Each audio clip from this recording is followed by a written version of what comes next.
So it seems that we all came from different angles. So over to you, Steve, to put us right. Some of the points that I want to make. It was very interesting listening to comrades.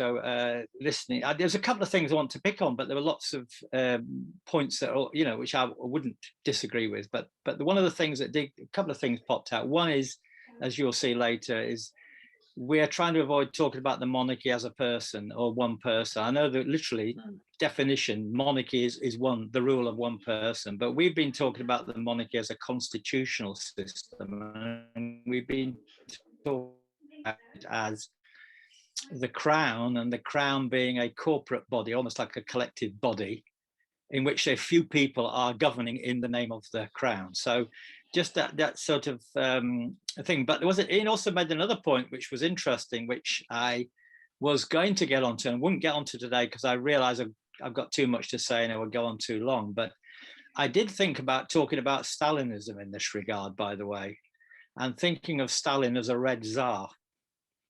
And so I'll come back to that for another discussion. Okay, so I think that we can come back to that. So that's why we're talking about Parliament. We're not just talking about the Queen when we're talking about this. Anyway, let me just go back to where I was going to begin with a couple of introductory points. First of all, I would go through. I won't reach 7. I know that I've got too much up here, comrades, and I do try to discipline myself not talking too long, but I know I can't do that. But anyway, the basic thesis, I think, in Republican Labour is that there is a contradiction at the heart of the Labour Party between a loyalist wing and a Republican wing in the so-called broad church. And this contradiction isn't an open struggle, by the way, mainly because although there is a Republican tendency, we mentioned Keir Hardie, we mentioned George Lansbury, we could have mentioned Tony Benn, we could have mentioned Jeremy Corbyn. There's a Republican tendency. That tendency hasn't really fought. I think Benn is different from that, by the way, as I've said before. And so the question is why? What are the many reasons for the fact that Republicanism in the Labour Party is kind of surrendered? I just think of surrender monkeys as a phrase that jumped out from. Do you remember that phrase, surrender monkeys? Well. I think it came from the Simpsons sometime a long time ago. But anyway, so we're discussing this idea that the left doesn't take up republicanism in the Labour Party, and it can be traced back to I would call them opportunistic theories, as if we have discovered a shortcut to socialism. And so we're discussing that shortcut today. To understand that shortcut, we should use the term, my thesis, we should use the term social monarchy to think of that shortcut, as I will say in a minute. Now, we do need to distinguish between two things. One is social monarchy as a description of the post-war settlement that, comrades, we've already alluded to in the discussion, and social monarchism. If it's an ism, it's more like an ideology and a policy and a program. So I'm distinguishing between the social monarchy as a state system and social monarchism as an idea. Okay. And if we want to look at, and I don't know how far we'll get today, but the term social monarchy, I've said to comrades before, isn't one either I've invented. It's a term that you can trace back to Bismarck's Germany in the 1880s. And this term was used by Marx in the 1880s to criticize the politics of Ferdinand Lassalle, who was one of the major leaders of German social democracy at the time. And Marx described him as an advocate of social monarchism, or he called it at one point Royal Prussian socialism, Royal Prussian monarchical socialism, he called it. Okay, so Marx was engaged as a Republican in a struggle with a tendency within the German social democratic movement, summed up by Ferdinand Lassalle. But anyway, so the points I want to cover is I'm going to talk about the spirit of 45. Larry, Please, can you mute yourself? I can hear something in the background and it's distracting. Sorry. Sorry, Steve. Okay. All right, comrades. Okay. So I'm going to talk about the spirit of the 1945 general election.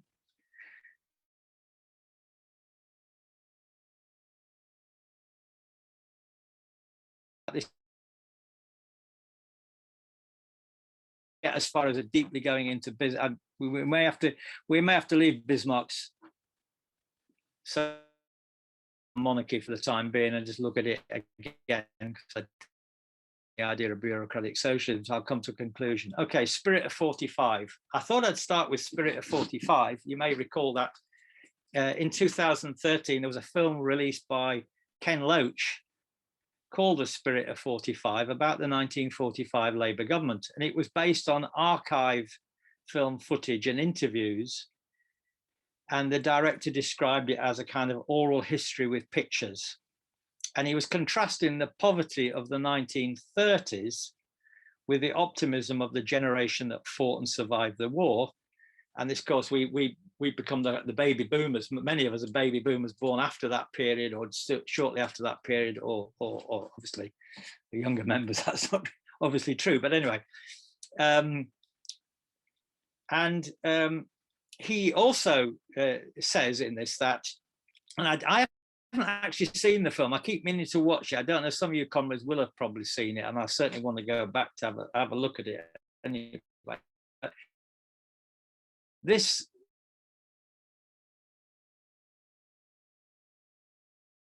in the 50s who had seemed to sign up, Steve, if you like, the terms of social contract. Your internet, you're going in and out, unfortunately. We're missing quite a bit of your commentary. Steve, one way round it might be to stop your camera. So we can't see the camera, but we can still hear you then. And that might give you a bit more bandwidth. Okay, let's see if that works. Shall we? Hold a minute. I can't. Oh, I've got to get back into here, haven't I, to get my camera going. Let's just turn that up. Nope. Stop the video. If I stop the video, will that work? It says stop video. I'm just worried it might stop your screen share as well, but hopefully not. Yeah, okay. So I don't want to do that then. Can you hear me now? Okay. Yes, you're all right now. It's obviously your internet's a bit Actually, stop video would work because that's how mine is. All it does is stop your camera. It won't stop your screen sharing or anything. Okay, well, I'll go stop video then, see what happens. There we go. Is that better? Yeah. Well, hopefully that'll work. That should be okay now. Okay. So let us move on a little bit here to these points. Okay, the spirit of 45, the Ken Loach is and if I was going to, so he talks about how this period came to an end with Thatcher's victory in 1979. If I was to pick a date, I think the miners' strike of 1984 is a very important part of this story. But the film was not merely art or even history, because it also was a kind of political program, and it was a political program that Ken Loach, with others, launched almost the manifesto for Left Unity, a party that was formed in 2000 at the same time. It was a party that was people had high hopes and optimism. I joined Left Unity myself. And its manifesto was that it wanted socialism, but it mainly concentrated its immediate policy on things like restoring the mixed economy, progressive taxation, defending the NHS, removing anti-union laws. This was the kind of policies, the immediate policies that Left Unity had. And it was a program that was deliberately abandoned by New Labour. That same spirit at that time really only existed, you could say, on the fringe of the Labour Party. the spirit of 45. Sometimes it was also called old Labour. Now, what happened subsequently was in 2008 we had the Great Crash. Then we had the Tory austerity policy, and then out of that Tory austerity policy, there came a movement, an anti-austerity movement. And of course, out of that anti-austerity movement came the Corbyn and Momentum. So in a sense, it was that resistance, if you like, to Tory austerity really fitted with what Ken Loach had been talking about. And in fact, what happened, as soon as the Corbyn movement got going, Ken Loach left Left Unity.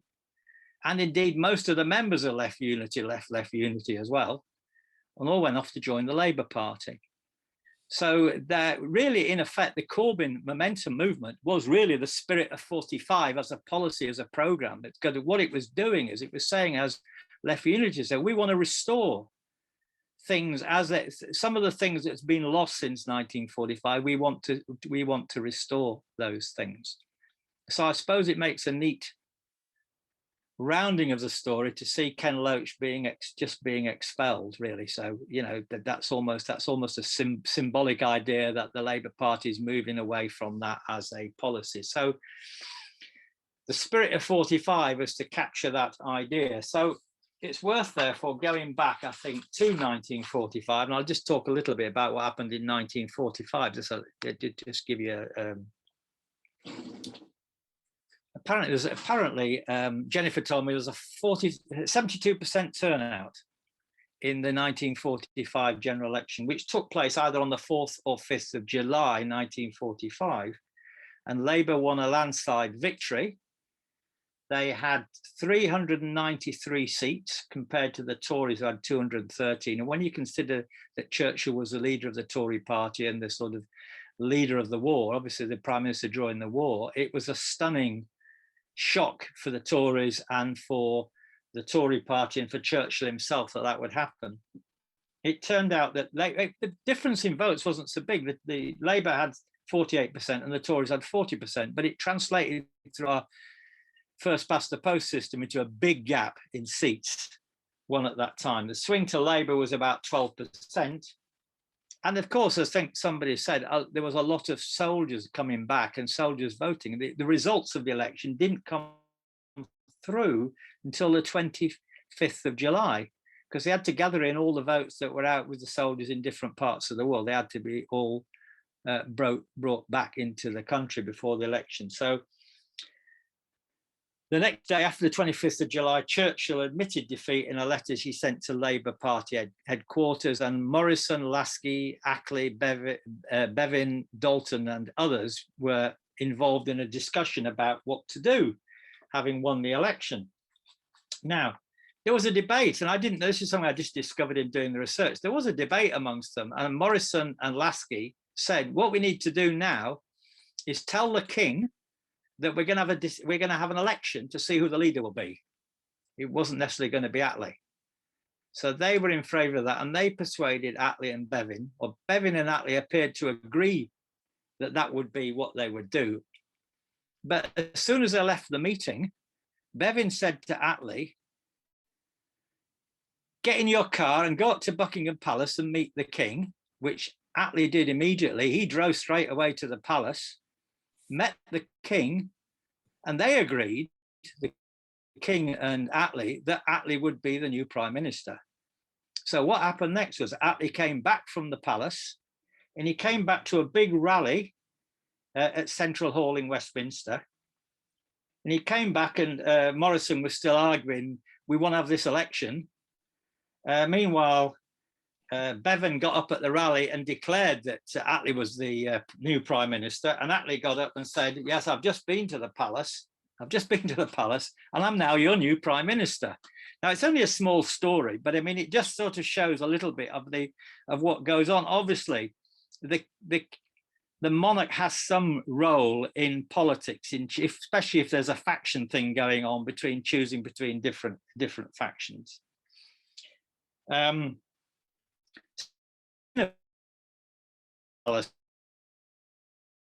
into the palace that determined that. Now, on the 15th of August, the state opening. Can you hear me? It says my internet. So can you still hear me, comrades? Yeah. Yeah, we can. Yeah. On the 15th. Yeah, on the 15th of August, the state opening of Parliament took place, and again you had all the palaver of big crowds in this massive crowds on the way as the king and the royal family went to the Commons to give, and the king gave the speech about the reforms that the Labour government, my government, will carry out the following reforms. And of course, Attlee responded, saying how good it was that we'd won the war and all those things. And the king then addressed the people afterwards and said, "I doubt if anything that has gone on before has matched the enduring courage and the quiet determination," he said to the people, "that you have shown during these last 6 years.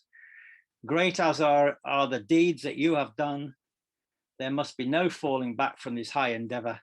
We have spent freely all that we had. Now we'll have to work hard to restore what has been lost."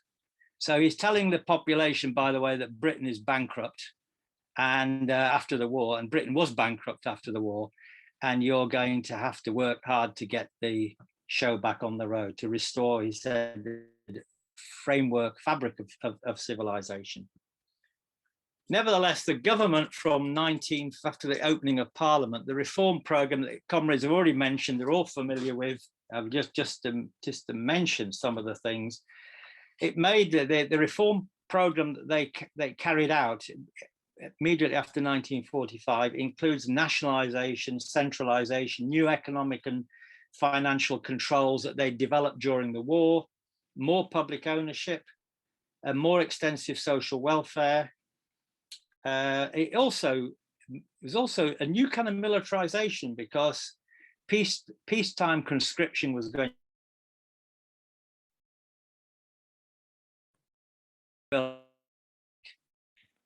at the same time. So Britain had lost its empire, it was bankrupt, and in fact Britain couldn't do very much without the support of America. So America really comes in. So if we're talking about the social monarchy, which I'm going to be doing a little bit more, it's the position of Britain in relation to America and the impact of the war that shapes what is taking place.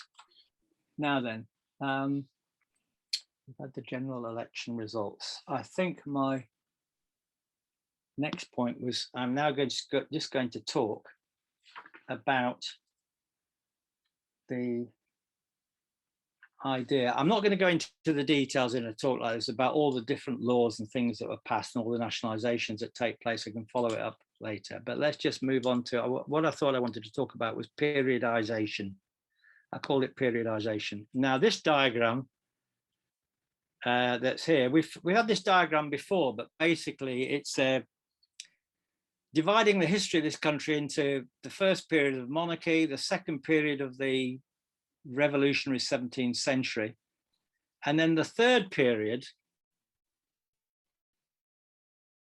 1707 right up to today, when the UK was formed through their glorious revolution, through the formation of the British Empire. So the first thing to do is to say we're living in a historic epoch that began in 1688 to 1707, in that first period from 1688 to 1707. So let's just move on that a little bit. Now, breaking that down a little bit, okay.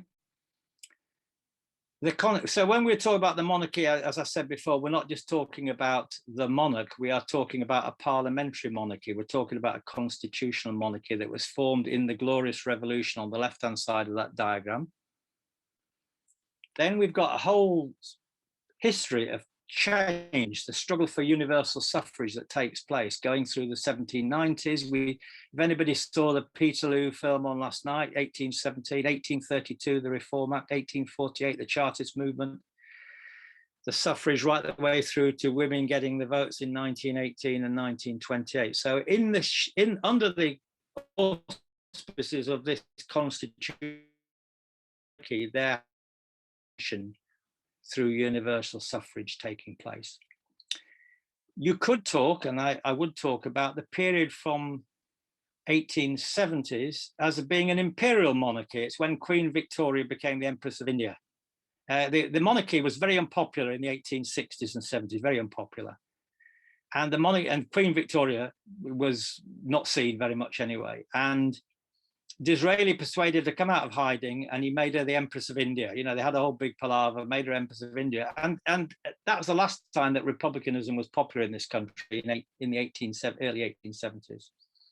So we can call the period after 1870, maybe up to 1940, as the imperial monarchy. It'll take you through the Boer War, the First World War, to the end of that period. In fact, if you see any pictures of the monarch, of the king or queen in like a amount of stuff they're wearing, all the gear, it's got a very imperial feeling. And then what I'm really suggesting here is that the social monarchy should be seen as this last stage that we're at here. It's this. So the social monarchy is a particular part of the constitutional monarchy.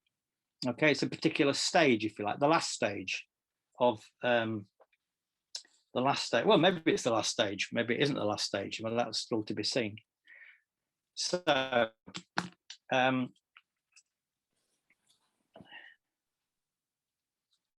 then the last one of these is to simply think, right, okay, let's move to that last period and see, well, what have we got? If we just take that last part of our constitutional monarchy, again, we can think of that as something which is changing, the rise of it and the fall of it. Important dates in the calendar of the social monarchy would be 1940, 1945. We started in 1945, 1953, when Queen Elizabeth becomes the Queen. 1974, the crisis of the mid-70s.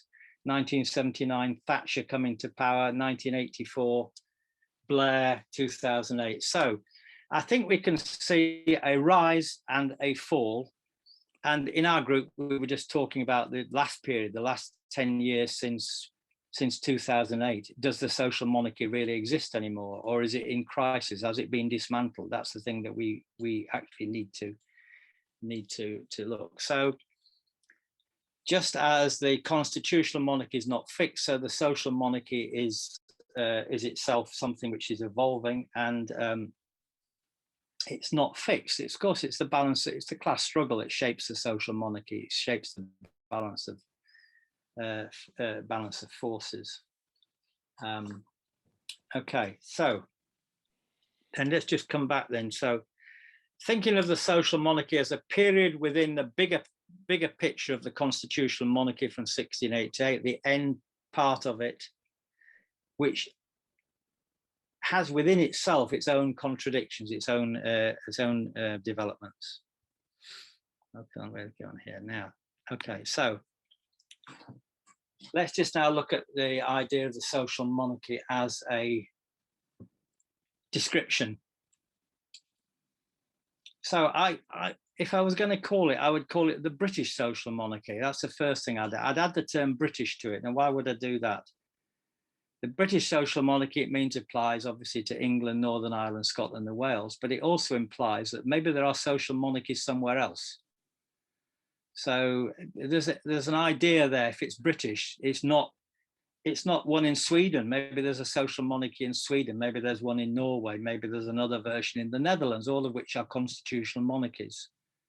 I'm not saying that there is, but I'm saying the British one is one that has developed in peculiarly British historical conditions as a result of our own 300 years of political development.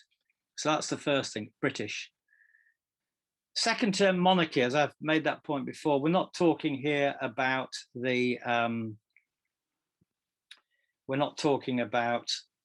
Queen particularly, we're talking about the constitutional monarchy that was set up from 1688. In other words, we're talking about a parliamentary monarchy. We're talking about a constitution and a system of government and a system of power. We did discuss in the group other terms. We could also use the term welfare state. for this instead. We could also use the term the 1945 social contract. That term came up in the discussion. I signaled up this book, which is also quite interesting, which is, if you can't see that one because I've got my camera on, so you won't see it. But anyway, the nanny state. Another term was to call it the nanny state.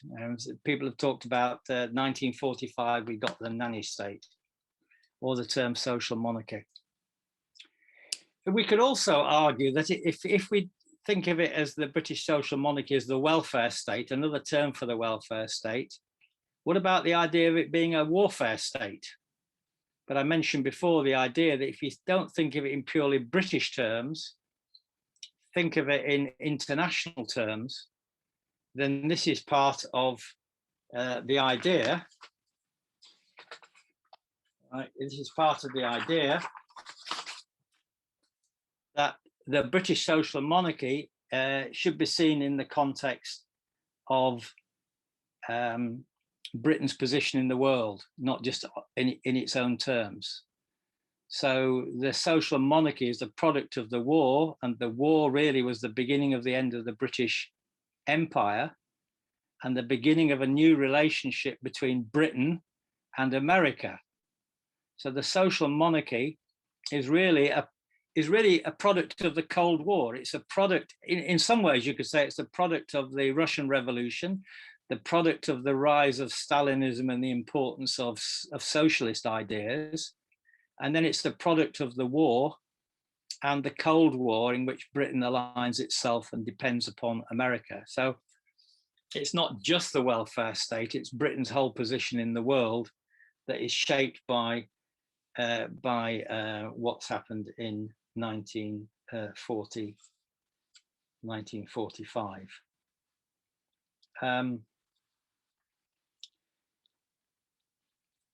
What does the war represent in that sense? Well, in a way, it represents the end of British colonial imperialism. You could say that began in Ireland in 1921, but the big date in the social monarchy calendar, as it were, is 1947, when Britain gives up India. And if we want to think that the social monarchy is progressive, you only have to look to see what the disaster that took place in India when Britain left India, the terrible slaughter that took place there in India. And then, of course, it goes on to the Suez crisis. What's happening in the Suez crisis? Well, again, it's the Americans saying to the British and the French, you're not going to carry on with your old colonial policy. And then, of course, when you get into the 1960s, there's a speech called The Winds of Change. Africa is going to be decolonized. So this social monarchy is a repositioning of Britain in the international sphere, as well as a new contract, a new social contract between essentially the working class and the ruling class. The term social, by the way, and let's just add that, so I've done British monarchy well for that. Just go back to the term social. What does the term social mean in this context? Well, sometimes the term social is a polite word for the working class. We talk of the social Europe. So it can also mean, and I think Larry mentioned this, the tripartite or corporatist model of industrial relations, in which the government meets the CBI and meets with the TUC. So there was a whole period of tripartism, that the trade union movement was strong enough for government to listen and have a dialogue with them. So that's one aspect of social. Another aspect of social is the idea of Keynesian demand management and the idea of the mixed economy, a mix of private and state capital. And then I think the other part of it is, of course, the term social refers to welfare state. Okay, so the NHS, pensions, and all the Education Act, and all those things. So the British social monarchy, therefore, is something happening in Britain about its relationships with the rest of the world. It's about our constitutional monarchy as a political system. And it's about a new relationship with the working class in the post-war crisis. You could say, I suppose, that the social monarchy was an alternative to having a revolution in this country. because it was a way of reincorporating the working class in the post-war situation back into a kind of stable system of government, rather than have the revolutionary crises that you had in the rest of Europe. So it was the alternative. And when you look at it, when you look back to the origins of it, then you can see that it actually was already being planned before 1945. When the Labour government came in 1945, it took policies that already existed. The Beveridge Report being one of them, the 1944 Education Act being another, and a whole number of series of things that were done during the war. So in a way, the Labour government came in, brought in its program, but it built on things that were already taking place. So in a way, you could think the social monarchy was already being implemented. The state capitalist policy, the mixed economy, the welfare, all these things were being implemented before 1945, and the Labour government came in and kind of, with the support of a massive working class vote, was able to turn this into a policy. Now, one of the books I was reading definitely says that the social monarchy lasted for 30 years. So everybody seems to think this system remained in place till the mid-70s. Okay. Did it stay longer than that? Well, you could see Mrs. Thatcher as being somebody who set out to dismantle the social monarchy and began that process. And you could say also that the defeat of the miners in the trade unions in the 1980s was the point when neoliberalism really took off. Because in a way, the trade union movement, which had been part of this social monarchy, was being kind of kicked aside and pushed aside. Now, does the social monarchy still continue? Did Thatcher completely destroy it? There's a question. I don't think that she did. I don't even think that Tony Blair did. I think when we get to the great crash of 2008, I think the austerity after 2008 has seriously wrecked that social contract. But clearly the constitutional monarchy is still here, still exists, and elements of the welfare state still exist. So I would tend to say, do you know what, it's on its last legs, it's dead, it's dying, but in a way it is still there. And that takes me back to Ken Loach and to Jeremy Corbyn, because their political program, really, when you look at it, is essentially to revive, to get back what we had after 1945. That's essentially the program of Jeremy Corbyn, not the program of Tony Benn, by the way, as we said before, but the program of Jeremy Corbyn. So I think that we have to see whether the attempt to do this, to revive the social, to rebuild or revive the social monarchy, was something that really wasn't going to work. But we're at a point now seeing whether the Corbyn program, which is being destroyed by Starmer on one hand, and whether we're defending that program, or we're going to be we want to look in a different direction. So just to summarize then, comrades, and finish here, the social monarchy, I'm not going to talk about Germany, but I think I will need to do that on another occasion. The social monarchy is a term that Marx used in Germany in the 1880s to describe Bismarck's regime. It's a term that I think we can apply to Britain since the Second World War, since the Labour government. It tells you that there is a constitutional monarchy. It tells you that there's a welfare state supporting it. It tells you that the working class is somehow incorporated into this system. Okay, it's not the end of imperialism, because internationally it's part of an international system of imperialism. And it was a system that kept going and was still strong until Mrs. Thatcher turned up and started dismantling it, and the miners were defeated, and we started chipping away at the whole thing. What are the three symbols? Oh no, my final point is this. In 2012, did anybody see the Olympic Games? The opening ceremony of the Olympic Games that Danny Boyle did. Well, if you've seen that, Danny Boyle sums up the whole period of history I've just talked about is summed up by Danny Boyle in the opening for the Olympic Games. He talks about the industrialization, and then he gets onto the social monarchy. He has the nurses there, the NHS. Then he has James Bond, who goes to the palace. The corgis are there. He meets the Queen. The Queen decides to come in a helicopter and launch herself by parachute down onto the crowd. All these things are meant to be, in a way, in Danny Boyle's terms, something about British culture, British society, and he has all the music and everything from the 60s and the Rolling Stones, all these other things in there. But it's a kind of cultural celebration of what the social monarchy kind of represented in our culture, you know. So it's deeply embedded in our ideas and attitudes in this country.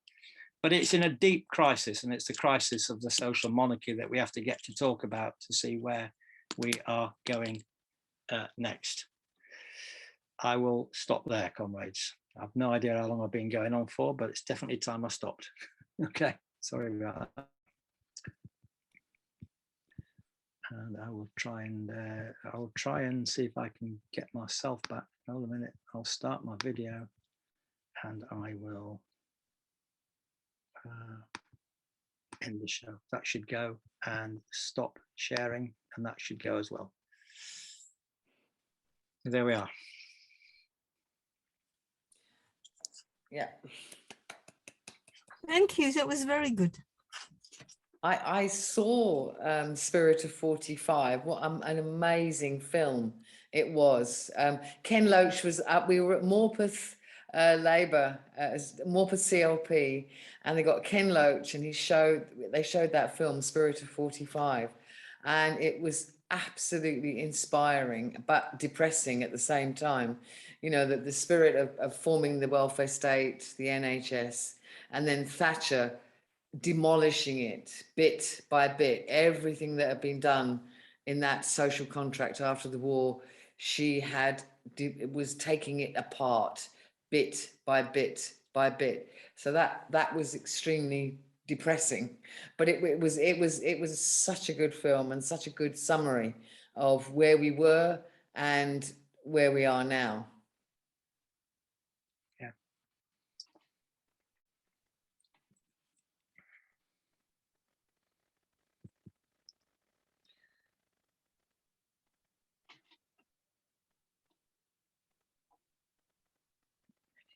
Any questions? Have we any questions? Can't hear you, Carol. Is that why? Have I gone muted? Sorry, I'm muted. Sorry. We have. Let me just go to participants. Right, Paul. Paul had his hand up first, then Jennifer, then Larry, and then George. So, Paul, over to you. Do you want to take the other first? Because I just wanted to follow on from the Spirit of 45 from, that was all. So do you want to take the other first? Okay, we'll go to Jennifer. You were next on the list, Jennifer. I just wanted to introduce the latest dynamic, which is the global importance of corporations, which are now more important than sovereign governments. And I think that's the next thing we have to look at and evaluate their importance and where things are going to go. I mean, we really are in their hands now. And when trade bills and trade deals are negotiated, we can see that in the ISDS arrangements, the international something dispute thingy courts, which are international courts, which are above governments. Dispute. Yeah, that's it. And which can make determinations which sovereign governments have to obey in favour of corporations. And we know as well that corporations now are so massive that they can determine the direction of government policy anyway because of their lobbying power. And I think it's a very worrying development, but it's perhaps the next. I don't know quite how it fits with the social monarchy. It could wipe it out, but not in a good way. So instead of having the idea that the social monarchy is going to destroy itself, because people will realize that they need a mass uprising against it. In fact, they'll be thwarted by the huge international global corporations just controlling the world. Yeah. Thank you. Yeah, that is an excellent point, Jennifer. Absolutely right. George, you had your hand up next. Yes, I want to mention the fact that after the war, we went into the Cold War, and also mentioned the fact that Churchill decided this move at a very early stage after the conclusion of the war, when he made that famous Iron Curtain speech. And the international situation since then, right up until the debacle of the Eastern European states, has been one of permanent readiness for war. They lost no time in setting up the nuclear weapons arsenal after the war. They very quickly went into that. I just thought I'd mention that as part of the period that we're dealing with. Thank you very much. Thank you very much, George. Paul, so it's over to you now, Paul. Thanks. That was a good talk, Steve. Yeah, and about the split of 1945, a few years after I've left Western College, they had a screening there, and they had a woman that was at, I can't remember her name, but she was actually in the, she was actually one of the film participants. And there was a question and answer section at the end. Yeah, Spirit 45, it can demonstrate how things bad can get, but it also offered a note of optimism of what the sort of things that we should be demanding as a society. And on Jennifer's point about the corporations, one element I can think of that because I'm quite interested in land reform and the idea of taxing land, etc. A few years ago, again, that was when after I left Western College, I read a book. It was called No Logo by Naomi Klein, and she talked about the corporation and the amount of space that it's not public anymore. It's always owned by somebody. So even if you think you're in a public space, the chances are if you're just hanging around somewhere, I don't know, could be outside McDonald's somewhere. If you're not careful, somebody will come along and turf you away and tell you to basically bugger off, or words to that effect. And the reason being is that it's just so much of our land is privately owned, either by rich individuals or by multinational corporations. So in effect, we've got into a situation now where there's effectively no such thing as a public space. So I thought Jennifer's point brought me nicely to that particular point. And that reminded me of Naomi Klein's book. It's worth a read if you can get hold of it. I think it was updated a few years ago with a modernized introduction, because obviously a lot of time has passed since that book was first published. Thanks. Paul, could you maybe put in the chat the name of that book for us that you were talking about? Yes, I will. Yeah, Thanks. if you could put that in the chat, that would be very helpful. Thank you. Okay. Mari Lynham, you have your hand up. Over to you. Hello, how are we doing with time, Steve? Well, we're doing fine with time. Okay, so then I think we're doing fine. I think we're doing fine with time. I did see, can I just say, did I see Larry? I didn't notice Larry. I think Larry had his hand up as well. Did he? Oh, Larry Anyway, can. carry on. Sorry. No, Larry That's okay. can. No, I wasn't. No. Sorry. I'm sorry. Go on, Marie, carry on. It's not for me. It's okay. I Carol. won't Sorry. Yes. Carol, Larry's got his hand keep up your mouth now. shut. Yeah, he's after Mari. All right, and so I would like to recap a little bit what we have done in order for me to be clearer. It seems to me that when the Queen, I would say in my view that the capitalist class went to fetch the Queen and made her empress of the empire. Perhaps I'm wrong, but if that is right, then it was the capitalist class looking for the monarchy as a support in order to face its competitors, I would imagine, and also to give itself a support in the masses, which it probably didn't have much of in the first place. And so, if that's right, it would mean to me that the ruling class through those who come from capitalism and the aristocracy, which is not overcome yet, they coalesce and get together closer and closer together.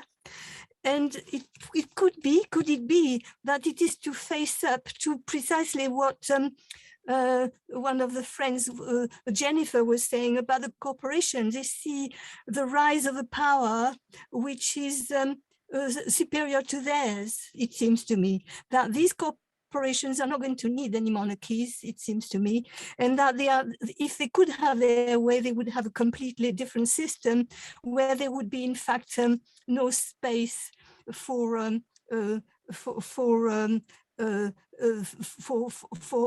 ideas or for culture, except in as much as people are needed to produce. And as production is becoming automatized, then there's less and less need for people. So there is a big transformation. And I think what I have understood from Steve is that there's been a tremendous shift of power, which has diminished the power of the working class after the miners' strike particularly. And then it looks to me like we are in front of the incapacity of the working class, of its leaderships, to stand up to the necessary, to the challenge. They don't seem to be up to the challenge. And I think perhaps it could be that the challenge is such a big thing. If you look at what we have just discussed, the challenge is enormous. And the working class hasn't had time to develop leaderships for this. And so we seem to be getting in a period of decline of working class capacity. But in fact, I think it is the working class is learning to build new organizations. And not necessarily outside the trade unions or outside the Labour Party, but to create new forms in those organizations which are going to be capable of confronting the challenge. I do not see how we can cope with what is coming without revolutionary mobilizations. It seems to me that what's coming is demanding a revolutionary response, and the trade union leaderships and the working class leaderships at the moment and the labor leaderships, they are not up to it, and in fact they are afraid. There must be in the behavior of the labor leadership, there is fear, otherwise they would discuss with the left. They don't discuss because they know that we are right and they don't have the ideas. Yeah. Thank you. This is what I wanted to say. Thanks very much. That's great, Mari. Thank you. And Larry, I don't see your hand up, but I'm assuming you want to speak, Larry. Larry Hyatt. You did have your hand up. Larry, are you there?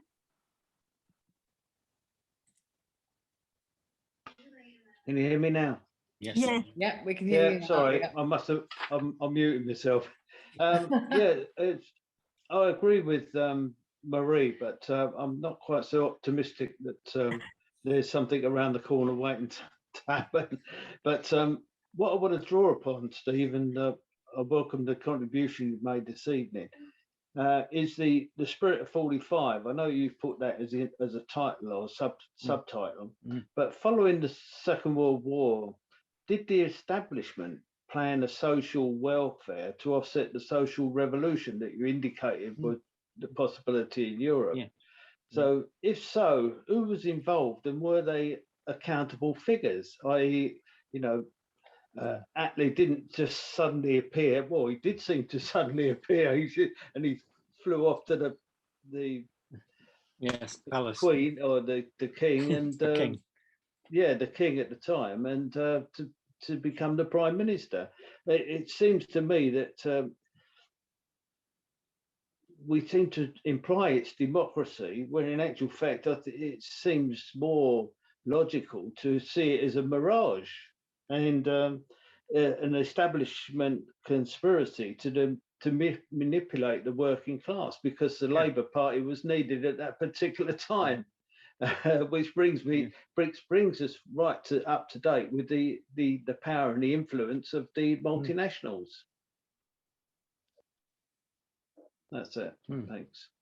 Thanks very much. Thanks very much, Larry. Is anybody else that wants to contribute or have questions for Steve about his excellent talk? Peter, I can see your hand up. Over to you, Peter. Yeah, it was very enlightening, Steve. It's not something that I've had a lot of thinking about, and I still don't quite understand the concept of social monarchy. Monarchy is monarchy from my point of view, but I think comrades are going on about the spirit of 45, and I think really we need to look at where that all came from. It was the fear of the ruling class, of the working class, because we just come out of a major conflict that had killed hundreds of thousands, millions of people, had destroyed industry and cities throughout Europe, and substantially damaged cities in Britain. And one of the things that developed, I remember my old man telling me this, was the debating groups that sprang up in the 8th Army in North Africa. And these debating groups were led a lot by Communist Party members and like-minded individuals, and they were debating all sorts of stuff about what they wanted to see when they got home, and it was homes for heroes and all this sort of sloganing that went on. And one of the things that they were very precise about was that they weren't willing to go back to the old ways. They certainly weren't going to go back to the 20s and the 30s and the poverty. They wanted something better. And I think the ruling class knew that was on the cards, knew that if they didn't do something, that there could possibly be a 1917 situation in the country, and they had to give. And ever since they gave it, they've always been wanting to take it back. And the struggle has been over the years is the struggle to actually hold on to those gains that were made, those concessions. And at the moment, we're facing a situation where they are taking it all back. The privatization of the health service is the prime example of it. That they're going to remove your right to healthcare from the cradle to the grave, and to be free at the point of use. So that's, in my point of view, that's the importance of the spirit of 45, is to realise the context in which it was came in, and unfortunately it didn't go far enough. That was it was to derail any move towards a revolutionary overthrow, and that's, you know, unfortunately on the left, that's something that's not really talked about, and it's certainly not understood that if you're going to advance, again, properly advance, we need to be in a position of taking power. The working class needs to take power. And to do that, obviously, you've got to deal with the social monarchy, or you know, the people that are at the top of the tree, at the top of the state. Lenin had a very good idea about it, and so did the Bolsheviks.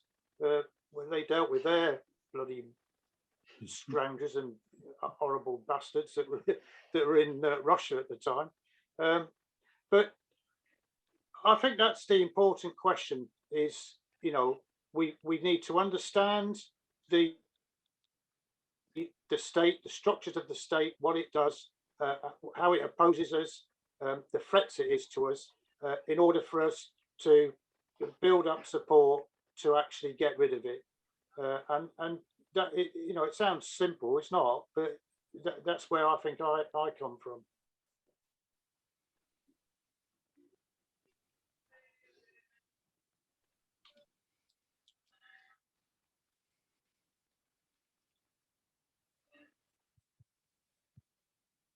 Carol?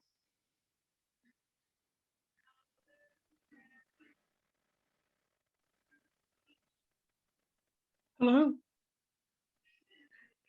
Yeah, I'm saying, Carol, what's happened to Carol? Don't know. Carol's disappeared, has she?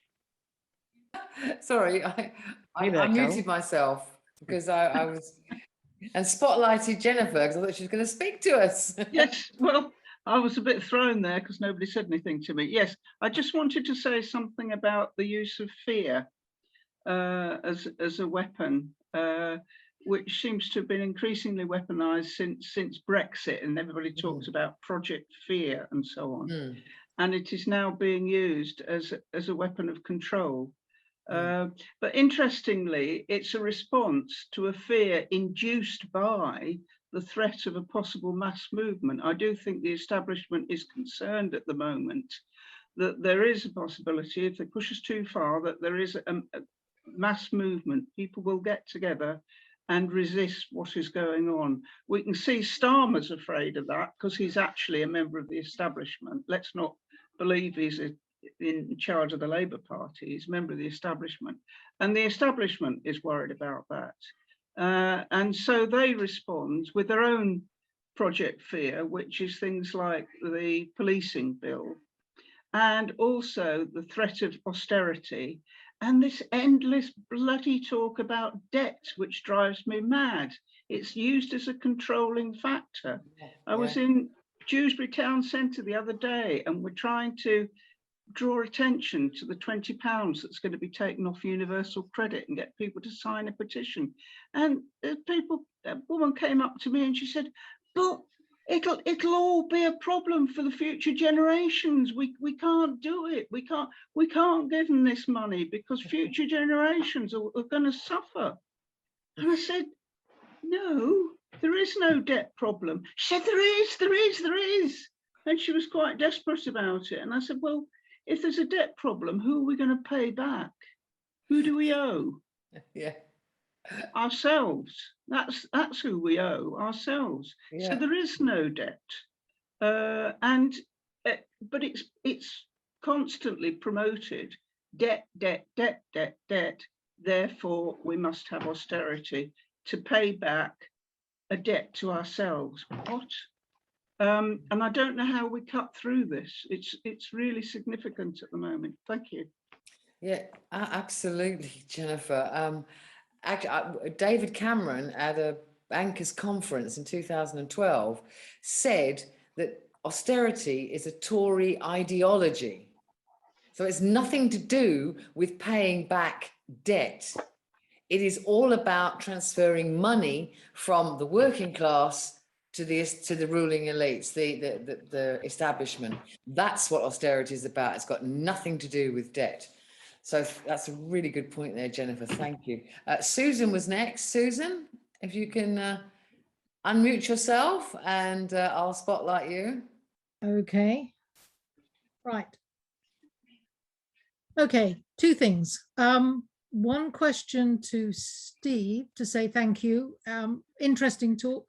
Can't say I agreed with much, but what I would like to sort of you to explore, if you're going to do more on this, is the importance of individual personalities and the way in which those powerful people interacted with each other, and how if they worked together, they did good things, and if they didn't work together, it was generally a disaster. I'll give you two examples very quickly. One is Victoria becoming Empress of India was entirely about the royal protocol of not having to curtsy to her daughter, who would become Empress of Germany, because she had married Wilhelm I, although she didn't last very long as that. But it's the vanity of people. And secondly, Winston Churchill, whose rabid dislike of all things Bolshevik and Russian, and the determination throughout all of his long life, and long-lived politicians like Winston Churchill, who were a blight on, the development, if you like, of British working class aspirations for decades. Yeah, but would have cheerfully dragged us into World War III before we'd got out of World War II. He may have been disappointed to have lost the election in 45, but I don't think that the soldiers who had died at Gallipoli, or the ones who had died later on with his, for all his big speeches and the drunkenness and the rest of the selfishness that was Winston Churchill, that they had any intention of voting for a Winston Churchill type government to take them into World War III in 1945. You're right. World War I, they'd come back from the war, and it was the war to end all wars. World War II, they came back and just said, this is our turn. If we don't put it right, nobody will. And that's why people got involved. And the tragedy was with Thatcher, they bought into that. We have to smash the unions and then everything will be fine. But it's all been sold as a lie. Too many people don't even know their own history. But anyway, two things. Yeah, absolutely. Apologies if I've gone off topic, but no, absolutely right. Celia, your hand is up next. Oh, yeah, Jennifer, this reminded me of a sort of incident when I was campaigning for Jeremy Corbyn, and I was completely flummoxed by this, and this person told me that they couldn't possibly vote for Jeremy Corbyn because he wanted to shut food banks, and we needed food banks. So, yeah. Anyway, that just reminded me of that. Thank you. Okay, thanks, Celia. That's a good one. And Paul had his hand up next. Yeah, Jennifer reminded me, I think I said something in a previous meeting about the Cameron government's attitude to debt and deficit. And I didn't notice until somebody spotted it out in a Russia Today program. Some economists point on I used to watch the Max Kaiser show, and one of the economists on there said that he noticed that the Cameron government kept using debt and deficit as two interchangeable terms, as if they meant the same thing. And this guy explained that deficit was a yearly overspend, which is what we're really talking about here. And debt was the total amount that you actually owed. Jennifer, right, who are we paying back to? I mean, and Celia's point about the Yeah, I love the irony of the way people talk about food banks, not realizing that the reason we've got them is because the welfare state is failing.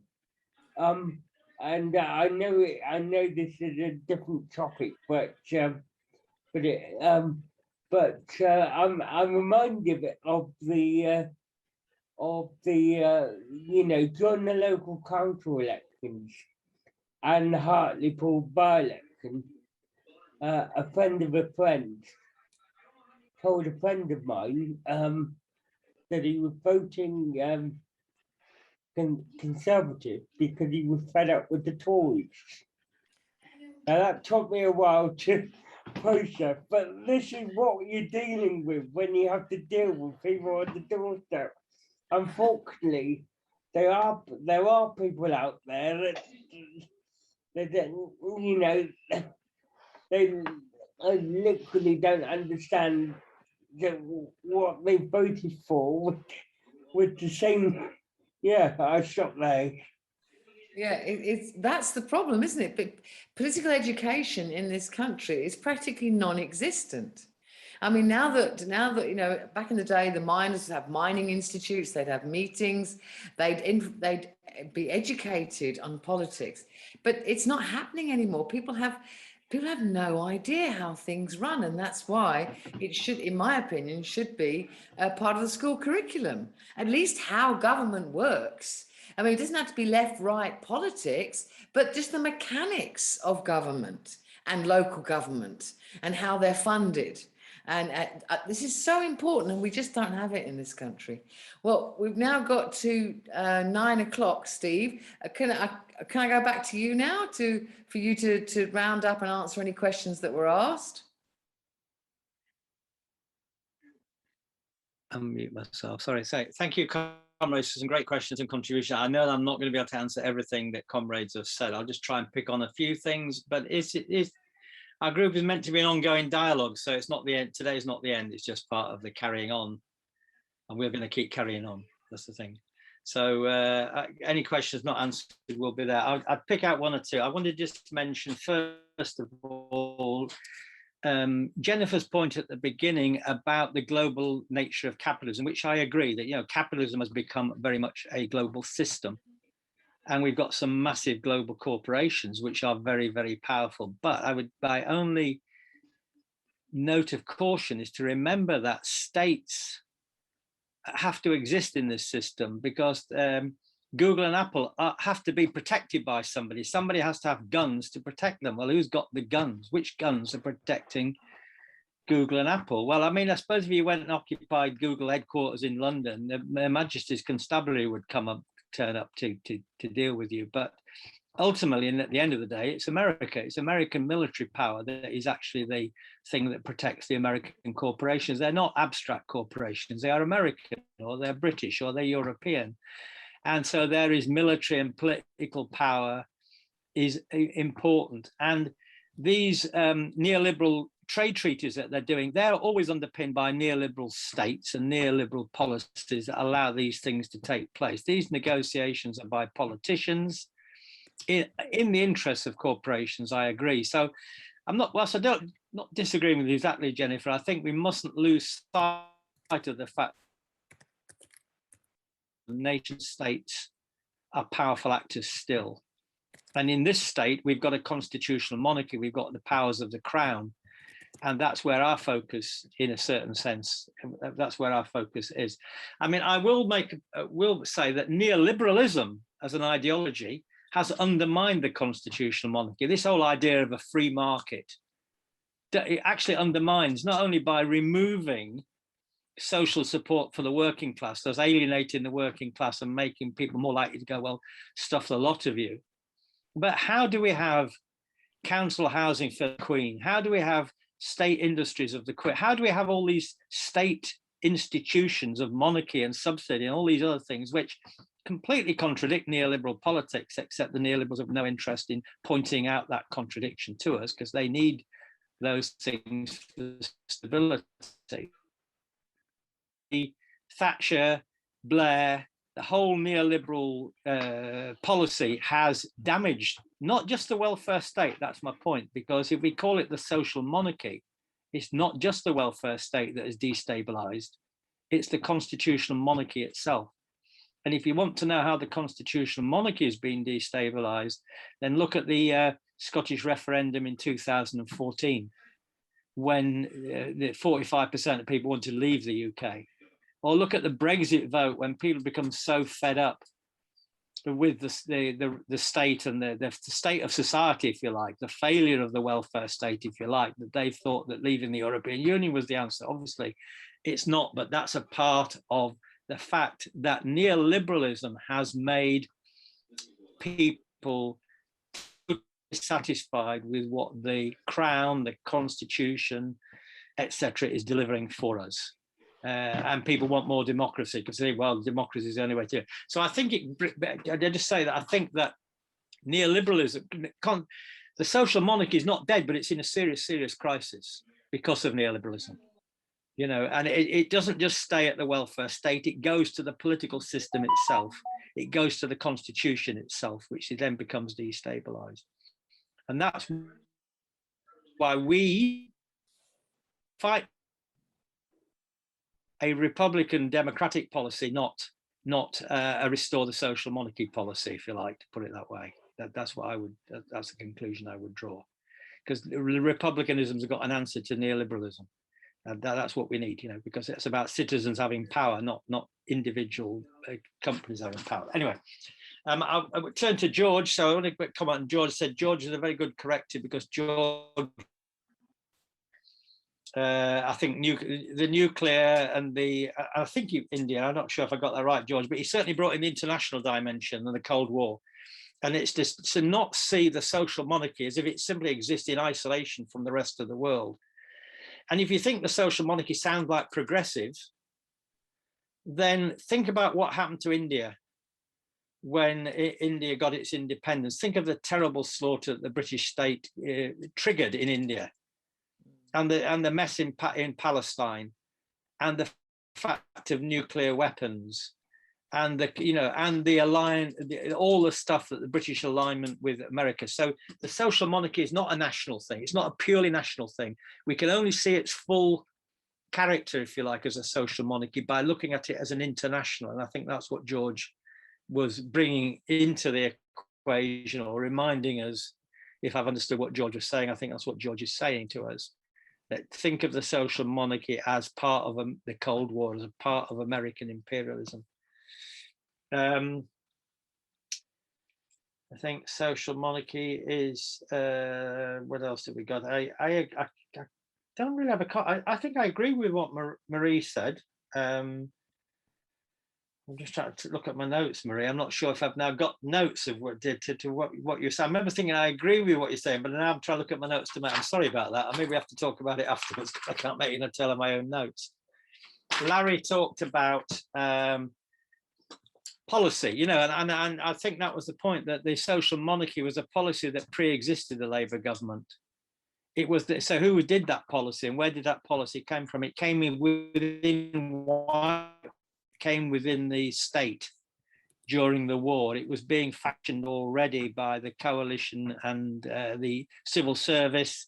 They got this policy together. You can see that if you look at when these policies emerged, they didn't just come with Labour in 1945. It was a way of incorporating the working class, reincorporating, if you like, the working class. And by the way, if soldiers have to go out to fight a war and they learn how to use guns, and then they come back to the country, you've got a problem. I was once in Greece on a holiday, and I was talking to somebody who said, "How did the colonels in Greece fall from power?" And the guy said to me, he said, "Well, we all had to go off and join the army. We're all alien. We all hated it. We went off and joined the army because we had to fight with Turkey. And then as soon as we'd all learned how to fight, they couldn't keep in power anymore. They literally lost their power because there was a dangerous element there. The working class people have been trained, you know, and in a way, so the war makes a big difference. And so I think that leads on to, probably sort of leans onto Peter's point. No, the monarchy, Peter, the monarchy isn't just the monarchy, it's the monarchy. You can have absolute and constitutional ones. You can have neoliberal ones. You can have social ones. You can have lots of different types, which are a product of the class struggle. You know, you can have a Saudi Arabian one if you really would like that. Not you wouldn't, but you know what I mean. So I think we shouldn't. We've got to look at it more concretely. But I agree really with the thrust of what you said. I think the social monarchy was the alternative to democracy. It was what we got instead of democracy. We didn't get democracy in 1945. If we'd been defeated in the war, like the Tsar was defeated in 1917, then we might have got a democratic, we might have got a republic, we might have gone in a different direction altogether. But Britain was bankrupted by the war, and yet the monarchy was on the winning side. You know, the system sort of survived. And so with some deft footwork, they could reincorporate the working class. And the point I think you made about education in the army, the fact the Communist Party won 2 seats in the 1945 general election, so you can see which way the wind was blowing. So quite clearly the working class was not going to go back to the 1930s. They understood that. And so the ruling class thought, well, we either give them reform or they'll give us revolution. And so the social monarchy was what we got. You know, we didn't get revolution, we got those reforms. And I think maybe you said it or somebody else said it, of course, they're always going to take it back if they could. To take it back until the crisis of the mid-70s, until Thatcher came. And even then, not until the defeat of the miners would it be possible to really begin that process of dismantling all that stuff, which is what Thatcher was doing. You know, I mean, that was the Tories had supported the social monarchy. You know, that's what this Socialism idea was until Thatcher made a break with that. There was no 1917 in this country because we had the social monarchy instead. And again, the monarchy bit is not just that we kept the Queen, it's that we kept the political constitution and political system, the two-party system of Labour and Tory and all those other things, you know, where Labour's are meant to represent the working class and the Tories are meant to represent the capitalist class, which we also know isn't actually true because of the links between Labour and business, as we saw under Tony Blair. You know, that simple model isn't actually the truth, but that's how it's presented to us. Susan had a question about, I think a question, and I don't know if I can, about individuals in politics. And I agree that individuals make a difference, by the way, but I think that the real difference is mass movements and class struggles and movements of people. That's the big factor. You know, we got a lot into talking. Because we've got a liberal culture, we get a lot into overplaying the individual. So Jeremy Corbyn failed us, you know what I mean? And but it wasn't actually Jeremy Corbyn, really. We were a movement. Jeremy Corbyn was a movement of a part of the working class. It was a movement. That's what kind of failed. We failed, not just he failed. You know what I mean? That's it. We can blame it on him if we like, but we all failed in this because something was wrong with what I would go to say. We didn't have a democratic policy at any point, and that's where we were failing. We've all failed as a left, you know, and that's what Corbyn represents. So how we can learn from that is to go back to understand. We're not trying to, the social monarchy is in a real crisis, but our answer is not to reinvent it or to try to rebuild it, but it's to come up with a democratic answer to it, a Republican answer to it. You know, that's it. And the answer that we want is a social republic, not a social monarchy. That's really what we want to get into talking about, which is what we have been talking about, comrades, in previous things about republicanism and democracy and lots of other things as well. So I think the point about food banks, somebody mentioned food banks, including Celia, I think Paul. I mean, food banks is a sign that the social monarchy is failing, really. It's a failed system because before the social monarchy, it was charity. The social monarchy was the idea the state would do these things. So neoliberalism has made the state incapable, and austerity has made the state incapable. Either it doesn't have the will, or it doesn't have the will anyway to do anything other than leave people in this state. So food banks are a sign of that crisis. You know, the fact that people are starving and all those other yes, things. it was Celia that mentioned it in the group, but I mentioned it in our internal break off. Exactly. Yes, exactly. So it is symbolic of the crisis and failure of the social monarchy. And it's not just the welfare, and I keep coming back, the point about using this term social monarchy is to keep reminding ourselves it's not just the welfare state that has failed, it's the constitutional monarchy, the system of democracy that is failing the country. That's the thing we've got. And by using the term social monarchy, we have to keep thinking it's just not social reform we need, it's political, democratic, and constitutional reform we need, because without that, the working class is not going to have any influence on the outcome. We could either go and have another world war like we had in 19 and come back all tilled up with weaponry and think that the ruling class will give some more concessions to us, or alternatively to that is it's not what we want. We don't want another war, but the alternative is to win democracy, to win a democracy for ourselves, for the people, and etc. So our project is not restoring the social monarchy, it's not getting the spirit of 45 back, but getting maybe the spirit of 1649 when we first had the republic. Maybe that's the spirit we need. You know, I don't know if we'll form ourselves into a new model army or something, I don't know, but anyway, on that note, I'll draw the session to a close. I think. If I haven't answered any questions, comrades can keep. Let's keep the discussion going afterwards, and a lot more to it. I am going. We are going to next series of things to do. The next about the crisis of the social monarchy. This last part of the 1945 to today, where we are since 2008. That's what do we do about the crisis of the social monarchy. So that's the next step, hopefully. Right. Okay. Thanks very much, Steve. It's been another very enlightening session, and to all the people who've contributed so brilliantly as well, and asked such good questions and made such good contributions. Thank you very much, everybody. It's been really, really good. Thank you. Bye.